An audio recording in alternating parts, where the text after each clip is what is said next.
The renewable energy readiness of decarbonization of mobility is also the theme of 7th working group meeting, and this is also going to take care of the imperative systems that we wish to create. But first, let me set a global context in clarity that what we are going to create has been created somewhere in the world or not. There are examples, and I think we have tried to touch upon all German, American, and other examples of European countries. Majority of success cases that we have seen is into Germany, which is overhead wires, pantograph models, and electric truck and trolleys. That is one success example. How much success, that is still debatable because they have not been able to scale and sustain. Second is United States, that is Tesla charging, that works to an extent in a way which you can say very difficult to fit into Indian pocket because of the cost and parity which it will not match. Do India is going to copy from either Germany or America when it comes to making Indian highway was the question that we had to answer, I think 6 years back. And we had these Indian challenges that we have variety of vehicles. We also have a high cost parity. And third, we have open network. In few vehicles, there is no network. There is no devices for the networking or telematics. And also at some locations on highway, we do not have internet connection. So these three, which are very easily available into those countries, could conclude to such Tesla type of end-to-end encrypted model. What Indian market demands at this stage of time is to somehow reach to a possibility where it serves majority of vehicle, if not fit to all, but at least majority of vehicle. Second, the power network and transmission. The power parity is somewhere which we lack. So if you will look at second, then it says power parity, power network, transmission, green open access, and waiting period. These areas are where we lack. The other side, in the economical, Germany's cost for 1 kilometer is 24 crore rupees, Indian rupees. E-highway upgradation. American cost is around 18 crore rupees per kilometer, which is Tesla binding interoperable model. It does not include electric vehicle, first two. Indian cost of what NHEV has created is 1 crore rupees per kilometer. It includes 20 buses and 200 cars on each introduction highways. Though it is not owned by us, it is owned by fleet operators, but it is budgeted in the same budget when banking or the outlay is being created. The last but not least is resilience. In India, the tracking, pairing, predictability, digital adoption, entrepreneurial excellence to provide any sort of confirmation or any sort of confidence is very high. Though we have not reached in a public open source where people can use it, but technologies which we have prototyped and the kind of services which our partners are giving are very much in line to achieve this. So if I look at Indian market demand, other than the power parity, I meet each three of them. And then we move to what NHEV could achieve as of now. Climate financing, which is an institutional investment, their confidence on e-mobility. Second, the growth assetization, though we have a conservative calculation, but still it is visibly assetized. And at this stage of time, if you look at asset monetization, the optimum utilization is something what we have managed to achieve over a period of time. But this entire presentation as of now does not include renewable energy integration. Last is digital network, proven connected commercial vehicle protocol that we have developed for our vehicle so that they can talk to a station, they can talk to their operator, they can talk to their financer, they can be seen on the monetization point of view and also can be seen from optimization point of view. If one of the asset is lying, it is a difficult assignment for investment to go for the next generation because of the NPA will rise. And I know all of you must be knowing that how difficult it is to finance ZDT at this stage of time. So all four are check marks which NHEV has already achieved. If we go ahead with RE or without RE, this question is something which we all know, and I don't need to explain this because all of you know the answer, that going ahead from here without renewable energy integration is going to have serious repercussion on our geopolitical crisis and at the same time climate and environmental crisis if we are not going to integrate NHEV stations with renewable energy. If yes, then what are those integration possible? Solar, wind and hydrogen. So in today's 7th working group meeting, we are going to discuss the possibility of integration of solar, It has an established growth leadership globally with a proven transition in India. And if I may say something about wind, though Swati is going to do an extensive presentation on wind today, but it is slow, steady growth in recent few years, promising a potential addition in the renewable energy. And the last but not least, hydrogen, which is at a pre-adoption stage, but indicating a successful pilot footprint awaiting for its scale. So these are three basic conversation we are going to hold for powering 3 megawatt charging station. So each station of NHEV third generation has a reason for called third generation is because it is going to consume 3200 kilowatt hour.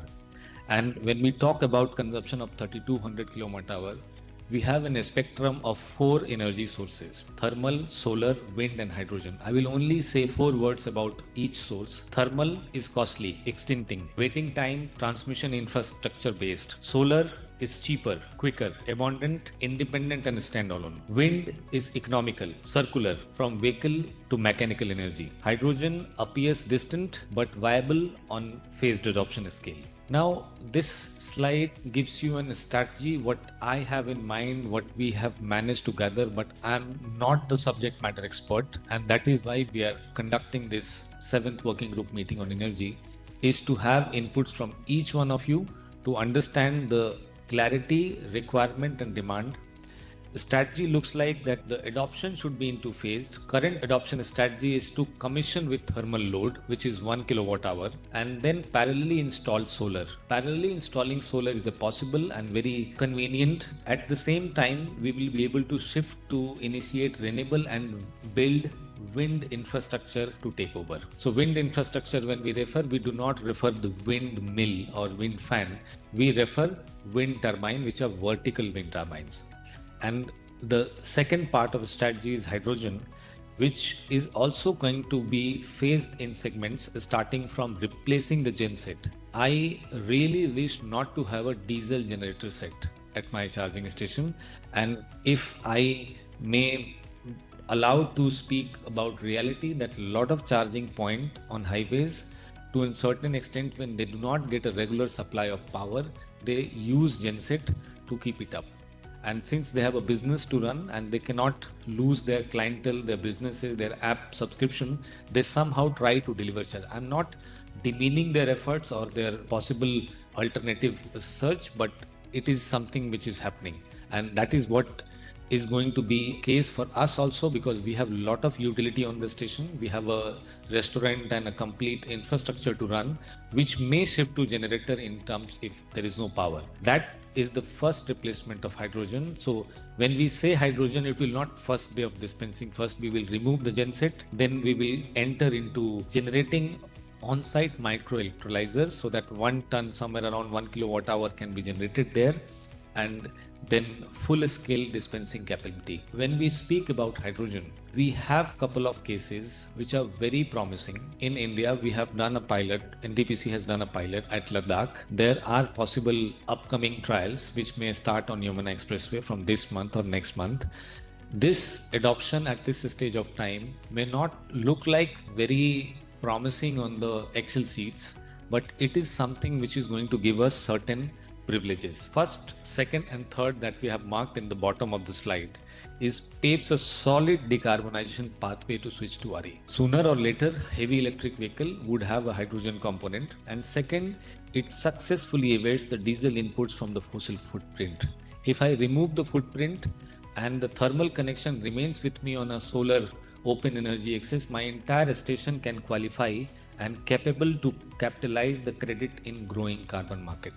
Because of one genset, I may lose this credit. Now, this is how our decarbonization goals look like. Why this renewable energy adoption for decarbonization of mobility is going to be a must-have component for all domestic investors and importers. So when we design this, we must be knowing that we are not doing it something voluntarily, may work, may not work. This is something which everybody is going to come tomorrow and ask you, give me the formula, give me the way you have decarbonized 70% of your consumption from fossil fuel to renewable energy. I have 5 tags to share with you. I will start with national tag. This will be first India's led decarbonization mobility at this stage.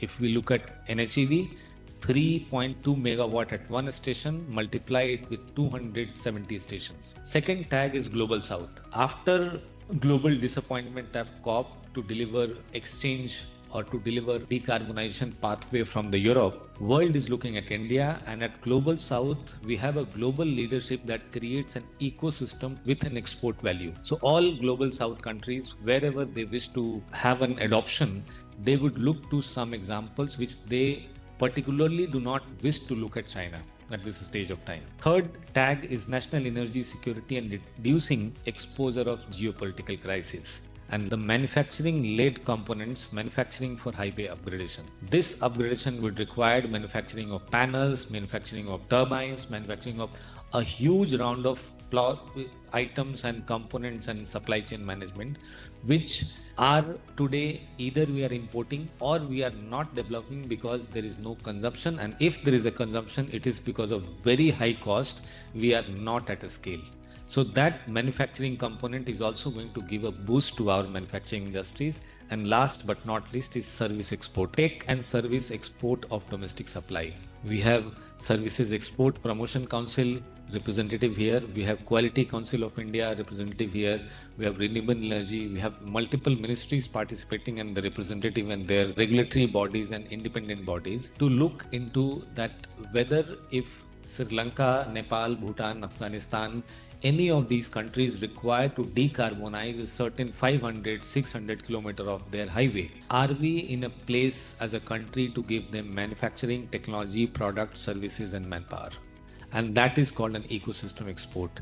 This is going to be tomorrow's very favorable component for our geopolitical discussions. But it is very important for you to understand that what we have achieved and why I am talking with such a audacity and confidence that we will be able to integrate renewable energy into it is because NHEV today operates on a 30% average monetization. If you will calculate average of these five, you will get 32%, but on average it is written 30% there. We get 25% from real estate, 45% from advertisement, 15% from charging infrastructure, though it is in commissioning stage. At the full-fledged state, it reaches to 30%. And we get 40% from services and 35% from utilities. So at each station, we are not only dependent on charger to run the station.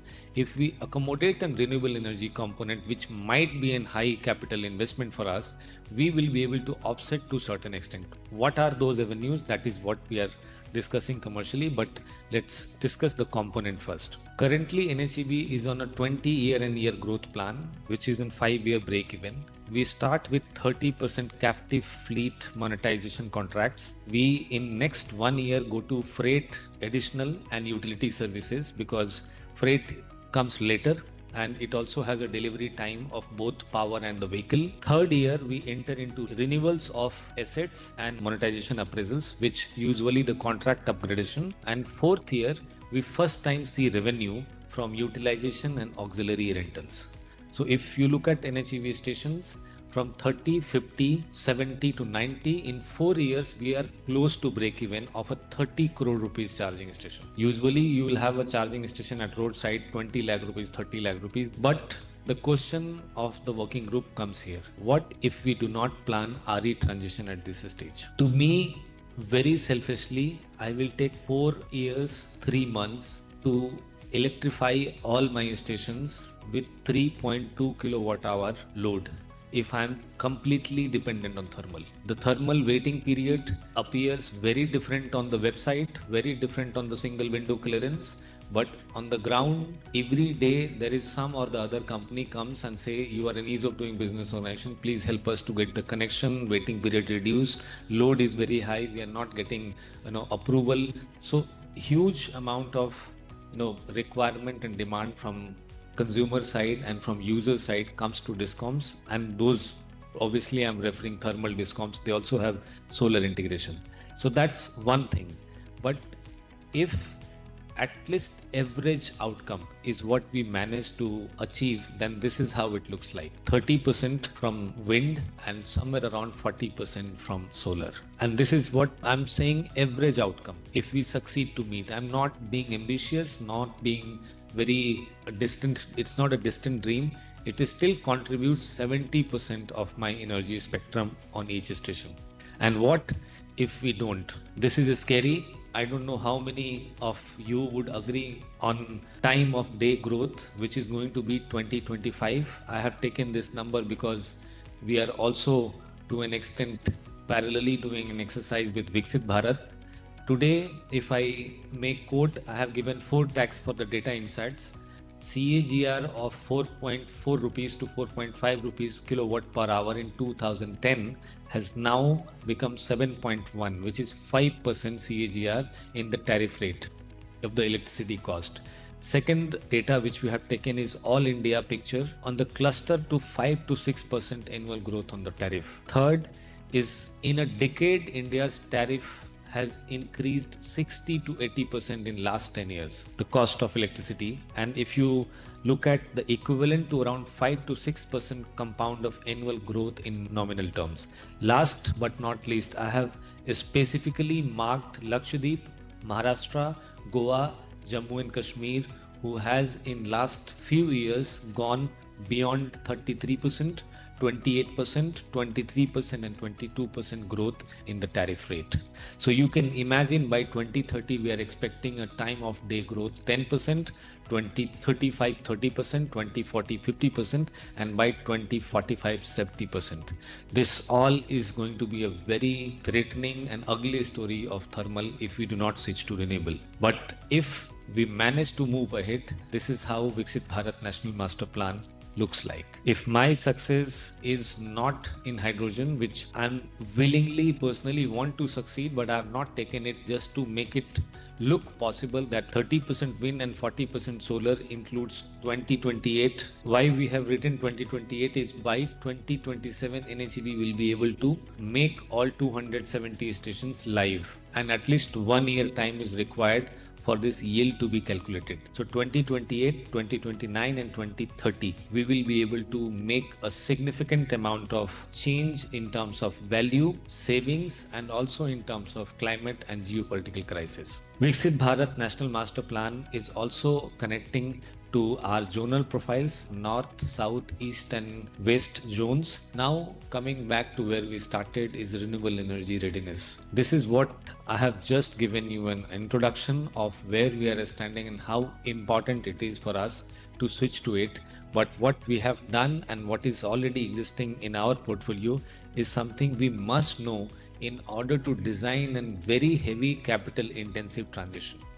We are today at NHEV charging station committing 30% lower upfront cost for EV at base model. So a lot of our participants are there who will be speaking about it, and we'll also be speaking about a couple of more stages. 30 minutes roadside assistance backup if any vehicle shut down. Last is 30% average utilization and 60-month break-even tenure for investors. This is how a station looks like. It has some solar in design because when we started designing, we were blessed with guiding seniors like Sir and our chair, Dr. Saraswat, who always said that do not reinvent the wheel. Today you have charging, today you have trucks, but you have taken somewhere around 2018 to 2028 to build 5,000 kilometer world-class standard e-highways. When tomorrow you will have hydrogen and hydrogen dispensing and hydrogen trucks, you will spend another 10 years to make green highways. So from design, if you can see, it's a very old design. Now design has evolved. This has solar on the rooftop. This has an hydrogen dispensing capability. And this is, I think, the same design which our Honorable Minister of Road Transport and Highway inaugurated. And he very rightly said that this is the future of petrol pump. This is going to give a very tough competition to tomorrow's petrol pump. This is something which we all agree. I do not know qualified to comment on this or not because there are multiple projections done by multiple agencies. By 2030, what would be the electric vehicle penetration in India? I have taken some number of 70% in commercial vehicle, 30% in private cars, electric cars 40% and two-wheeler and three-wheeler 80%. Somewhere it is totaling to 60 million vehicles by 2030 on roads. Those vehicles will not use petrol pumps. What are they going to use? where are the energy stations to cater this adoption? Are we having, or we are going to make stations which will be powered by thermal?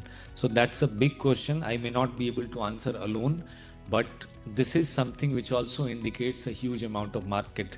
And I'm very blessed that we are chaired by Mr. Sinha, who has played a very instrumental role in increasing this penetration. And what promising numbers which we see, it is all possible because of the effort which Niti has done, and under his guidance there are a lot of initiatives which has took up. So, and what numbers of vehicle we will have by 2030 are definitely going to be catered by these stations. This is something which is important for us to know how our charging station looks like.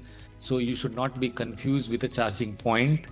On the day one, we have 36 charger at every station. So it's a charging hub, more than 4.5 acre land. It is not as small as petrol pump. It is 4 times bigger than a petrol pump, and it can upgrade itself to 72 chargers without grid upgradation. So 3200 kilowatt hour is accommodating the utility infrastructure and all, and it can upgrade the chargers also. These all are DC chargers. It can charge 2000 trucks and vehicles in a day, and 5 stations can charge 10,000 trucks.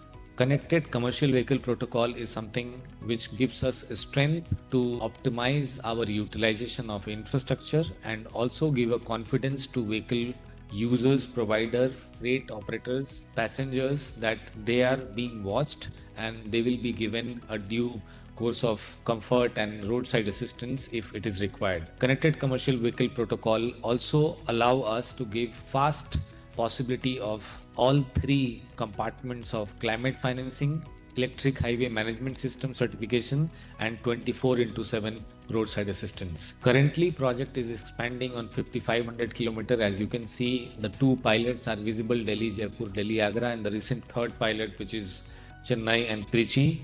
It is now being divided into 4 zones. You can see the zone area has been marked here.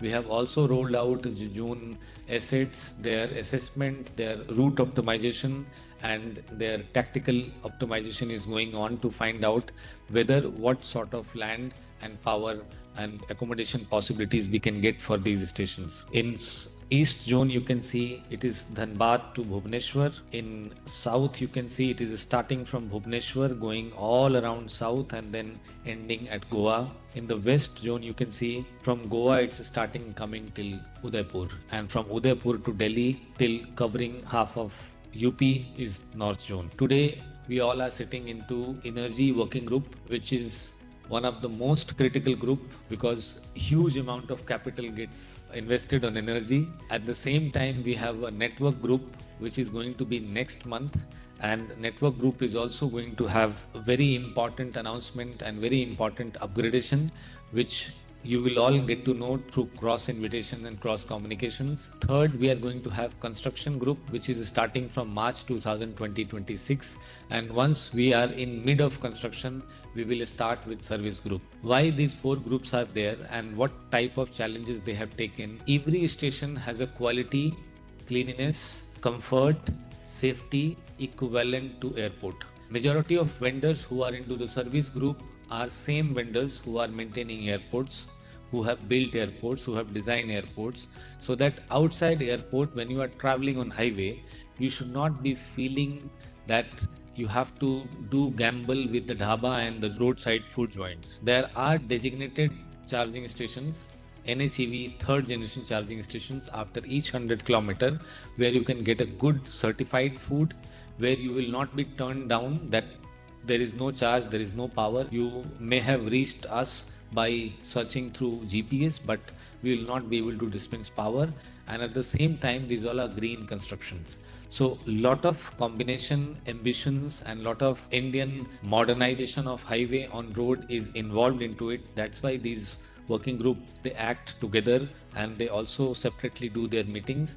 In next network working group, we are going to award 4 letter of award for Master Network Control Room. Their main agenda and their main responsibility will be to work with 4 IITs and tech campus based center of excellence to implement electric highway management system and enforcement of connected commercial vehicle protocol. so that all these north, south, east, west zonal control room would be able to take care of what kind of traffic running there and what kind of backup, what kind of services we'll be able to support to the customer and also to OEMs.